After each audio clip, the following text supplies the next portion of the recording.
नमस्कार, मैं हूं चीनू। स्वागत है आप लोगों का बेबाक राय में। बेबाक राय के इस खास एपिसोड में हम जानेंगे कि साल 2014 राजनीतिक लिहाज से कैसा रहा। सियासी उठापटक हुई, एक बड़ी पार्टी कांग्रेस जिसका बुरी तरह से पतन हो गया और लोगों ने उसे सिरे से नकार दिया। वहीं दूसरी बड़ी पार्टी बीजेपी जो एक सत्तारूढ़ पार्टी के रूप में उभर कर सामने आई। यही मुद्दा है आज हमारी बेबाक राय का, जिसमें मैं अपने सहयोगियों से जानूंगी कि वो इस सियासी उठापटक को किस नजरिए से देखते हैं। तो सबसे पहले एडविन जी, मैं आपसे जानती हूँ, आपका क्या कहना है इस बारे में? बिल्कुल चीनू जी, आपने सही कहा कि बीजेपी बड़ी पार्टी के रूप में उभरी इस साल और मोदी लहर ने अपना पूरा असर दिखाया और सत्ता पर न सिर्फ काबिज हुए वो लोग, बल्कि अब तक के सबसे पूर्ण बहुमत के साथ पहली बार वो लोग सत्ता में आए। और इसके साथ मैं कहना चाहूँगा कि कांग्रेस का जिस तरह से पूरे साल भर में पतन देखने को मिला, केंद्र की बात करें तब या इससे लेवल पर जाकर हम लोग देखें, महाराष्ट्र, हरियाणा और झारखंड में भी हाल ही में, और उसके अलावा जम्मू कश्मीर में जिस तरह से उनको हार का सामना करना पड़ा, तो वाकई ये एक बेहद चिंता की बात है कांग्रेस के लिए किस तरह से वो पतन की ओर जा रही है। वहीं बीजेपी की बात करें तो लगातार वो सफलता अर्जित कर रही है मोदी जी के नेतृत्व में, और ये बड़ा ही उनके लिए खुशी की बात है कि पहली बार जो उनकी पार्टी है वो न सिर्फ पावर में है इतनी बड़ी मेजोरिटी के साथ, बल्कि वो लगातार इस तरह के काम भी कर रहे हैं, इस तरह के दिलासे भी लोगों को दिला रहे हैं कि हम अच्छा काम आने वाले दिनों में करेंगे। और इसी आधार पर उन्हें हर स्टेट में लगभग जो इलेक्शन हो रहे हैं वहाँ पर उनको सफलताएं मिलती चली जा रही हैं। ये एक बड़ी बात है। एडविन जी, मैं आपसे एक चीज़ जानना चाहूँगी, क्या ऐसी मुख्य वजह रही कि लोगों ने कांग्रेस को बुरी तरह से नकार दिया? देखिए, नकारना एक अलग बात है, बहुत सारे स्कैम हुए, घोटाले हुए, तमाम तरह की बातें सामने आई जो जनता, क्योंकि जनता पहले की तरह अनपढ़ या पहले की तरह बिल्कुल एक तरफा होकर वोट ही नहीं करती है, वो सोच समझ के वोट देती है, लोगों को पहचानती है, पढ़ती है। और बड़ी बात ये थी कि 10 साल बीजेपी ने रूल किया, कांग्रेस ने रूल किया, और कहीं ना कहीं उसके शासनकाल में लोगों ने ये समझा कि देश उतनी तरक्की नहीं कर रहा है और जितना हम बीजेपी के साथ कर सकते हैं। तो जाहिर सी बात है कि लोगों ने बीजेपी को वोट दिया और बीजेपी चुनकर सत्ता में आई। कहीं ना कहीं कांग्रेस पार्टी लोगों की उम्मीदों पर खरा नहीं उतर पाई, इसलिए लोगों ने भाजपा को पूर्ण बहुमत देकर सत्ता की कमान दी। गायत्री जी, आप क्या कहना चाहेंगे इस बारे में? जी हाँ चीनू जी, एडविन सर ने बहुत ही अच्छी बात कही कि लोगों ने चीज़ों को, जैसे धर्म पे राजनीति बहुत होती है, जात, इन सब मसलों से हट के लोगों ने प्रॉपर एक विकास को तवज्जो दी। प्लस बीजेपी ने वाकई में बहुत अच्छा परफॉर्मेंस किया। तो मैं इसे बीजेपी की नहीं, मोदी लहर कहूँगी कि मोदी के नाम पे वोट पड़े थे। और अभी आप हालिया आपने झारखंड, जम्मू कश्मीर, महाराष्ट्र, हरियाणा में देखा कि बीजेपी अपने दम पे वहाँ पे सरकार बना पाई। जम्मू कश्मीर में हालांकि अभी सरकार नहीं बनी है, लेकिन गठबंधन की बातें सामने, झारखंड में रघुवर दास सीएम बन चुके हैं। तो फिलहाल अब भारत की जनता की बात करें तो वो कहीं ना कहीं जो आम आदमी है वो विकास देख रहा है, और वो धर्म और जो ये जात पात, इससे ऊपर की सियासत में वो ना, इसकी सियासत में ना पड़ के वो विकास की तरफ ध्यान दे रहा है। धर्म जात पात की राजनीति से हटकर आम जनता विकास चाहती है, ये गायत्री जी का मानना है। दीक्षा जी, मैं आपसे जानना चाहूंगी कि किस तरह जनता की उम्मीदें क्या है भारतीय जनता पार्टी से? देखिए, भाजपा से जनता की उम्मीदें तो हर पार्टी से होती है, जो भी पार्टी सत्ता में होती है। कभी जनता ने कांग्रेस से भी उम्मीद लगाई थी, लेकिन ये अलग बात है कि 10 साल में उनका प्रदर्शन कुछ ऐसा रहा कि जनता ने आगे आने वाले 5 सालों में उनके ऊपर भरोसा नहीं जता पाई। या देख सकते हैं कि कांग्रेस का किस तरह से पतन हुआ, किस तरह से जनता ने मतलब इतने गंदे तरीके से उन लोगों को हार का सामना करना पड़ा। और भाजपा, मैं मानती हूँ कहीं ना कहीं कि मोदी लहर का काफ़ी असर था, लेकिन ये मोदी लहर मेरे हिसाब से जम्मू कश्मीर और झारखंड के चुनाव के आते आते थोड़ी धीमी पड़ गई थी। तो वहाँ कहीं ना कहीं बीजेपी का असर देखने को मिला है। जम्मू में आज कितने सालों बाद बीजेपी ने इस तरह की जीत हासिल की है, तो ये वाकई में इससे पता चलता है कि सोच बदल रही है, जनता की सोच बदल रही है। अब वो आंख मूंद के सिर्फ न केवल भाषणों पर यकीन कर रही है, बल्कि वो देख रही है कि आखिर कौन देश को विकास की ओर ले जा सकता है। मैं ये सवाल आपसे भी करना चाहूंगी कि कांग्रेस के पतन के मुख्य कारण क्या रहे? देखिए, कांग्रेस के पतन के मुख्य कारण तो उनकी जो चुनावी वादों की तो खैर मैं कह नहीं सकती, क्योंकि बीजेपी भी हालिया समय में चुनावी वादों को लेकर कुछ खासा आतुर नजर नहीं आ रही है। लेकिन हाँ, कांग्रेस के पतन की कहीं ना कहीं वजह घोटाले भी रहे। और जैसे जैसे आप देख रहे, परिवारवाद से अब जनता ऊब गई थी। आप देखिए, कांग्रेस में पूरी तरह से परिवारवाद है। अगर अब भी कांग्रेस जीतती तो कहीं ना कहीं राहुल गांधी एक बड़ा चेहरा बनकर उभरते। तो इससे ऊकने के बाद अब जनता ने भाजपा को एक मौका दिया है ताकि विकास की राजनीति खेली जाए। अब जो पुरानी राजनीति जिससे जनता सिर्फ परेशान हुई है, उसे वो बीजेपी के सत्ता में आने का मुख्य कारण विकास रहा। आम जनता कहीं ना कहीं विकास को बहुत ज्यादा महत्वता दे रही है, ये दीक्षा जी का मानना है। रवि जी, आप इस बात से सहमत हैं? बिल्कुल, मैं दीक्षा की बात से बहुत सहमत हूँ, क्योंकि आजकल पब्लिक है बहुत एजुकेटेड हो चुकी है, और एजुकेटेड पर्सन ऑप्शन अपने पास जरूर रखता है। कहीं ना कहीं युवा वर्ग की अगर हम बात करें तो लोग पढ़े लिखे और वो सब कहीं ना कहीं विकास की ओर ही अपना रुझान कर रहे हैं। मैं यही बात कर रहा हूँ कि युवा लोग पहले तो कांग्रेस को उन्होंने 10 साल झेला, और जब उन्होंने देखा कि कांग्रेस पूरी तरह अपने काम करने में सक्षम नहीं है, तो उन्होंने ऑप्शन चेंज करके अब भाजपा को सरकार में लाई है। 10 साल से जनता निराश हो चुकी थी, जिसके चलते उसने भाजपा को पूर्ण बहुमत दिया। नीतू जी, आप क्या कहेंगी इस बारे में? देखिए, जैसे कि अभी गायत्री जी ने और दीक्षा ने कहा कि विकास को लेकर बहुत दौड़ चलता रहा है, तो मैं आम आदमी पार्टी के बारे में कहना चाहूंगी कि जैसे वो सत्ता में आई। आम आदमी पार्टी के बारे में हम बाद में बात करेंगे। फिलहाल मैं आपसे जानना चाहती हूँ, जिस तरह भाजपा को पूर्ण बहुमत मिला है उसके बारे में आप क्या कहेंगी? जनता क्या चाहती है? जी, जनता बीजेपी पार्टी से यही चाहती है कि वो विकास करें और बदलाव लाए, देश में बदलाव लाएं। बदलाव, देश में बदलाव चाहती है, विकास चाहती है, और आर्थिक ढांचा कहीं ना कहीं मजबूत होगी, लोगों की उम्मीदें हैं। अब हम बात करते हैं आम आदमी पार्टी के बारे में, जो इस साल एक तीसरी बड़ी पार्टी के रूप में उभर कर सामने आई। उसने 49 दिन दिल्ली में सरकार चलाई, लेकिन नतीजा कुछ नहीं निकला। अरविंद केजरीवाल, जो कि आम आदमी पार्टी के सुप्रीमो है, उन्होंने इस्तीफा दे दिया। वहीं अब एक चीज और देखने में आ रही है कि इस साल फिर से वही पार्टी उभर रही है और लोगों को फिर वही चुनावी वायदे किए जा रहे हैं जिन पर वो पिछले साल खरा नहीं उतर पाई थी। एडविन जी, आप क्या कहेंगे इस बारे में? बिल्कुल चीनू जी, आपने सही कहा कि 49 दिन सरकार अरविंद जी के मुख्यमंत्री रहते हुए चली दिल्ली में, और एकदम से 49 दिन के बाद उन्होंने सत्ता छोड़ दी। उसके बाद बहुत सारे कारण थे, पूर्ण बहुमत ना होना, लोगों की उम्मीदों पर पूरी तरह खरा ना उतर पाना, तो एक तमाम उन्होंने कारण गिनवाए कि इनकी वजह से मैं सत्ता छोड़ रहा हूँ। लेकिन अब आप देखिए कि दोबारा एक बार फिर इलेक्शन को दिल्ली तैयार है। कहीं ना कहीं हम उनके भाषणों की बात करें तो वो इस बात का दावा करते हैं कि हमने कुछ काम किए जनता के हित में और हम आगे भी करेंगे, तो वो इस तरह के वायदों पर अभी भी कायम है। देखिए, आप चुनाव में आप आ रहे हैं तो वादे तो करने ही पड़ेंगे आपको, लेकिन महत्वपूर्ण बात यह है कि जनता आपके वादों से कितना खुश है। आज भी लोग बात करते हैं कि आप 49 दिन में सरकार छोड़ के चले गए, आपने दिल्ली को बिना मुख्यमंत्री कर दिया। तो बहुत सारे कारण हैं इसमें। आपने बोला कि हम ये कर देंगे, हम वो कर देंगे, हम कॉलोनियों को नियमित कर देंगे, जो अवैध कॉलोनियाँ थी, बहुत सारे कारण थे, लेकिन उसमें से कितनी चीज़ें हो पाई? तो आप सिर्फ बोल देंगे और हो जाएगा, ये संभव नहीं है। आपको उसके प्रति एक्शन लेना पड़ेगा और करना पड़ेगा।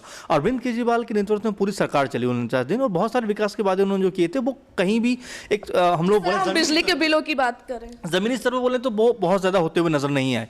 लेकिन हाँ, ये था कि बिजली के दाम कुछ दिन तक कम हो गए, पानी के रेट कुछ दिन तक कम हो गए, लेकिन इसको हम लंबे समय तक नहीं बनाए रखे। और अगर हमें लंबे समय तक इसको बनाना है तो बहुत सारी पॉलिसी बनानी पड़ेगी। कैसे, जो हम लोग अगर इसमें कटौती करें तो पैसा कहाँ से आएगा, तमाम सारे इसमें इशू हैं जो कि हमें सोचना पड़ेगा कि यदि हम उनके सिर्फ भरोसे पे वोट दे रहे हैं कि भाई हम आपके बिजली के दाम कम कर देंगे, पानी के दाम कम कर देंगे, या और सारी चीज़ों में हमको सुविधा दे देंगे, तो वो पैसा जो कट रहा है या जो अतिरिक्त बोझ पड़ रहा है वो कहाँ से आप मैनेज करेंगे? तो ये सब चीज़ें भी देखने वाली बात है। लेकिन एक बात मैं कहना चाहूँगा अरविंद जी के बारे में कि उन्होंने कम से कम सियासत को बदला है।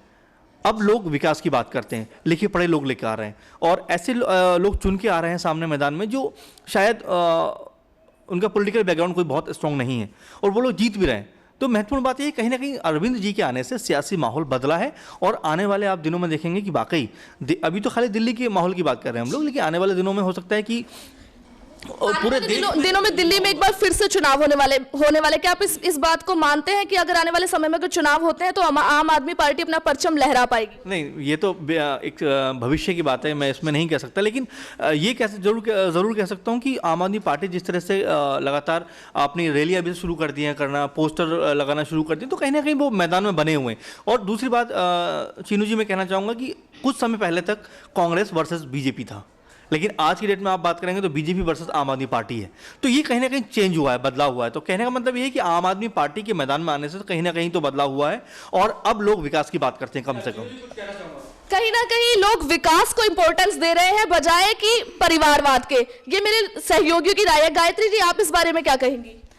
आम आदमी पार्टी ने वाकई में कुछ ना कुछ राजनीति का जो परसेप्शन था उसको चेंज किया। और रही 49 दिन सरकार की बात, तो 49 दिन अरविंद केजरीवाल सरकार चलाई, लेकिन उसमें उन्होंने जितना उनसे हो सका उन्होंने वो किया।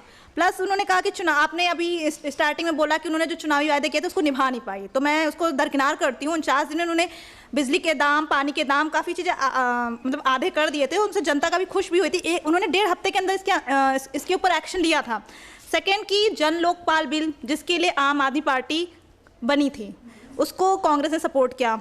28 सीटें लेके आई थी, 70 विधानसभा सीटों में 28 सीटें लेके आई थी आम आदमी पार्टी, लेकिन कांग्रेस ने वहाँ पे अपने हाथ खींच लिए विधानसभा में और ले देके जन लोकपाल बिल पे अरविंद केजरीवाल ने वहाँ पे इस्तीफा दे दिया। अब जबकि दोबारा फिर से दिल्ली में इलेक्शन की बयार है, तो आम आदमी पार्टी पूरे जोश से अपना चुनाव प्रचार करी। फिलहाल अभी बीजेपी और कांग्रेस चुप हैं, लेकिन जहाँ तक मैंने अरविंद केजरीवाल का भाषण सुना, उन्होंने कहा कि कांग्रेस तो सियासत से बाहर है, रेस से बाहर चल रही है, मेन लड़ाई बीजेपी और आम आदमी पार्टी में है। लेकिन अब वो देखना होगा आने वाले दिनों में, क्योंकि हालांकि अभी तक विधानसभा की जो इलेक्शंस की डेट है वो नहीं आई है, तो हम ये नहीं कह सकते कि फरवरी में ही हो सकता है ये कि मई तक जा सकता है, मई भी हो सकता है, फेब में भी हो सकता है। गायत्री जी, मैं आपसे एक सवाल करना चाहूंगी कि क्या लोग इस बार भी आम आदमी पार्टी को भरोसा करेंगे, विश्वास करेंगे और अपना समर्थन देंगे? ये तो मैं नहीं कह सकती करेंगे या नहीं करेंगे, वो तो आने वाला वक्त बताएगा वो। लेकिन हाँ, मे बी अभी बीजेपी ने जिस तरह से चुनावी वायदे किए जा रहे हैं कि एक बार हमें पूर्ण बहुमत दो, फिर हम दिल्ली की सत्ता में परिवर्तन करके दिखाएंगे, मे बी, मैंने कहा ना, हो सकता है, लेकिन अभी सिर्फ आम आदमी पार्टी दिख रही है। अभी बीजेपी रेस से, अभी बीजेपी ने अपना चुनाव प्रचार स्टार्ट ही नहीं किया। जब बीजेपी भी उसी रेस में शामिल होगी तब हम देखेंगे ना आम आदमी पार्टी कितने पानी में आती है और बीजेपी कितने पानी में आती है। जी, कहीं ना कहीं ये मुकाबला टक्कर का होता नजर आ रहा है, दोनों पार्टियों के बीच आपसी भिड़ंत कहीं ना कहीं होगी। जी, एडविन जी कुछ इस बारे में कहना चाहते हैं। जिस तरह गायत्री जी ने बताया कि मुकाबला इस बार दो पार्टियों के बीच में होने वाला है, भारतीय जनता पार्टी और आम आदमी पार्टी, आप इस बारे में क्या कहेंगे? नहीं, देखिए, गायत्री मैम ने कहा अभी तक कि बीजेपी ने अपने पत्ते नहीं खोले या बीजेपी अभी सक्रिय तौर पे अब रैलियों में या जनसभाओं में भाग नहीं ले रही है। तो कहने का मतलब ये नहीं है कि वो चुनाव की रेस से बाहर है। अभी आप कल के आप देखेंगे अरुण जेटली जी ने जो अवैध कॉलोनी थी उनको नियमित किया है। इसके अलावा आज चर्चा हो रही है कि स्मृति ईरानी दिल्ली की सीएम बन सकती है। तो मतलब कहीं ना कहीं अब शुरुआत हो चुकी है, और एकदम से ये बोल देना कि बीजेपी एकदम रेस से बाहर है या कांग्रेस का कोई यहाँ पे अस्तित्व नहीं है, तो मेरे ख्याल से थोड़ी सी जल्दबाजी हो जाएगी। बट मैं ये कहना चाहूँगा कि जिस तरह से आम आदमी पार्टी अपना को पेश कर रही, तो संभावना है कि आम आदमी पार्टी को सीटें मिलेंगी और वो कहीं ना कहीं अपनी उपस्थिति दर्ज कराएगी। लेकिन ये बोल देना कि कांग्रेस और बीजेपी उनकी से इस रेस से बाहर है या उनका उतना इस बार इलेक्शन में उतना वजूद नहीं, तो मेरे ख्याल से थोड़ा सा जल्दबाजी हो जाएगी। गायत्री जी, मैं आपके पास आऊंगी। सबसे पहले मैं दीक्षा जी से जानना चाहूंगी कि जिस तरह एडविन जी गायत्री की बात से थोड़ा असहमत नजर आ रहे हैं, आप क्या सोचती हैं इस बारे में? गायत्री जी का कहना है कि मुकाबला इस बार दो पार्टियों के बीच में होने वाला है, भारतीय जनता पार्टी और आम आदमी पार्टी, और इस बार कांग्रेस रेस से बाहर है। देखिए चीनू जी, कौन रेस के बाहर है या कौन रेस के अंदर है, ये चीज़ अभी कहना मेरे ख्याल से वाजिब नहीं होगा। जहाँ तक बात रही आम आदमी पार्टी की, तो 49 डेज सत्ता में रहने के बाद जो अरविंद केजरीवाल का डिसीजन था कुर्सी छोड़ने का, तो वो बेहद ही गलत था। वो कहीं ना कहीं आम आदमी पार्टी पर इस इलेक्शन में भी भारी पड़ेगा, क्योंकि कहीं ना कहीं जनता ने बीजेपी और कांग्रेस दोनों को छोड़कर आम आदमी पार्टी पर काफ़ी भरोसा जताया था। जिस भरोसे को अरविंद केजरीवाल ने भले ही बड़े बड़े वादे किए, तो और उनके अगर वादों को याद किया जाए तो वो वादे आम आदमी के राहत के लिए कहे गए थे। उन पर अगर आप पूरा 49 डेज, मुझे नहीं लगता कोई इतना लंबा खासा वक्त होता है कि अगर आप कुछ वादे पूरे नहीं कर पाए तो आपको कुर्सी छोड़ देनी चाहिए थी। आप रह सकते थे सत्ता में, क्योंकि बिना सत्ता से बाहर जाकर भी दिल्ली के लिए मेरे ख्याल से कुछ नहीं कर सके। तो इस बार अगर अरविंद केजरीवाल दोबारा सत्ता में आने के लिए प्रयत्न कर रहे हैं या दोबारा चुनावी वादों के जरिए लोगों को लुभाने की कोशिश कर रहे हैं, तो जाहिर सी बात है चुनावी वादे कहीं ना कहीं तो लोगों को प्रभावित करेंगे। लेकिन पूरी तरह से अभी नहीं कहा जा सकता कि जितना प्रभाव आम आदमी पार्टी का पिछले चुनाव में देखने को मिला था उतना इस बार देखने मिलेगा या नहीं। कहीं ना कहीं आम आदमी पार्टी लोगों की उम्मीदों पर खरा नहीं उतर पाई, ये दीक्षा जी का मानना है। गायत्री जी, आप इस बारे में कुछ कहना चाहती थी? एडविन जी ने ये कहा कि बीजेपी और कांग्रेस इससे बाहर है, मैंने ऐसा कुछ भी नहीं बोला। मेरा कहने का मतलब था, अरविंद केजरीवाल ने कहा है, उन्होंने जनसभा के दौरान ये बात कही थी कि कांग्रेस तो रेस से बाहर है, सिर्फ असली मुकाबला आम आदमी पार्टी और बीजेपी के बीच है। मैं बस ये बात पे आपको बताना चाहूंगी कि एडविन जी का कहना था कि कांग्रेस या बीजेपी रेस से बाहर, इस बात का तय करना अभी कोई हल नहीं है, ये तो आने वाला वक्त ही बताएगा।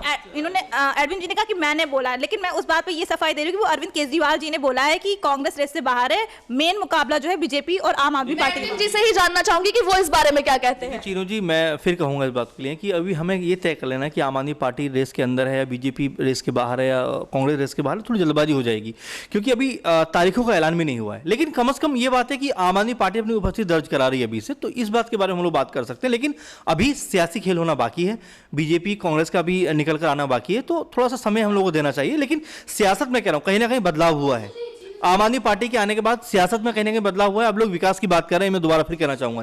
एडविन जी का मानना है कि आम आदमी पार्टी के आम आदमी पार्टी के आने के बाद कहीं ना कहीं सियासत में बदलाव जरूर हुआ है। दीक्षा जी इस बारे में कुछ कहना चाहती है? गायत्री जी, मतलब जैसे कि एडविन जी और गायत्री जी कह रहे हैं कि अभी कांग्रेस और बीजेपी नहीं आई है, यहाँ चुनाव में नहीं उतरी है, लेकिन देखिए जम्मू कश्मीर और झारखंड के चुनाव में हाल फिलहाल में बीजेपी और कांग्रेस दोनों ही बेहद व्यस्त थी, जबकि आम आदमी पार्टी क्योंकि सिर्फ उसे सेंटर में खेल खेलना है तो वो उसने यहाँ प्रचार प्रसार शुरू कर दिया है। लेकिन अभी बीजेपी और कांग्रेस अब उतरेंगे प्रचार के लिए। इससे हम ये नहीं कह सकते कि कौन रेस से बाहर है कौन रेस के अंदर, ये आने वाला वक्त ही बताएगा। कहीं ना कहीं जनता परिवारवाद, घोटाले, भ्रष्टाचार, धर्म और जाति की राजनीति से उब चुकी है और वो कहीं ना कहीं विकास की मांग करती है, जो कि भारतीय जनता पार्टी ने उसे सपने दिखाए हैं।